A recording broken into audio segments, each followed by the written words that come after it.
मुंशी नवल किशोर ने गालिब से कहा कि भाई हमारा अवध अखबार आप मंगवा लिया करिए, ख़रीद लिया करिए।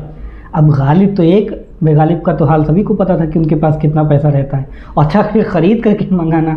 तो उन्होंने टाल मटोली की और मुंशी नवल किशोर से कहा कि हमने अपने दोस्त ज़ियाउद्दीन के यहाँ पढ़ लिया करते हैं। लेकिन बाद में जब मुंशी नवल किशोर से उनका ताल्लुक़ बढ़ा तो अखबार मंगाने लग गए ख़रीद करके। लेकिन उन्होंने फिर पैसे नहीं दिए अखबार के, गालिब ने। गालिब क्या करते थे, उनको 48 टिकट भेज देते थे, उस टिकट के एवज़ में महीने में 4 अखबार मुंशी नवल किशोर अवध अखबार उनको भेज दिया करते थे। तो ये उस ज़माने का रिश्ता था कि अखबार तब भी ख़रीद करके ही लोग पढ़ते थे, किताबें भी ख़रीद करके पढ़ते थे।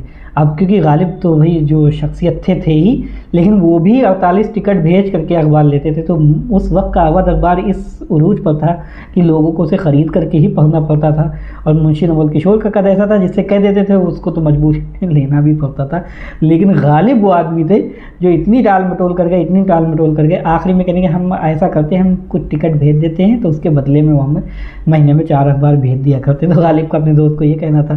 तो अवध अखबार का वो उरूज था कि उसमें पूरे देश के वो बड़े बड़े शायर और राइटर छपा करते थे, और वो अखबार ऐसे ही बिका करता था, ऐसे ही बहुत मकबूल था। वो फ्री में बंटने वाला अखबार नहीं था या घर घर ज़बरन टोपी मारने वाला अखबार नहीं था, उसको लोग बहुत इज्जत से देखते थे।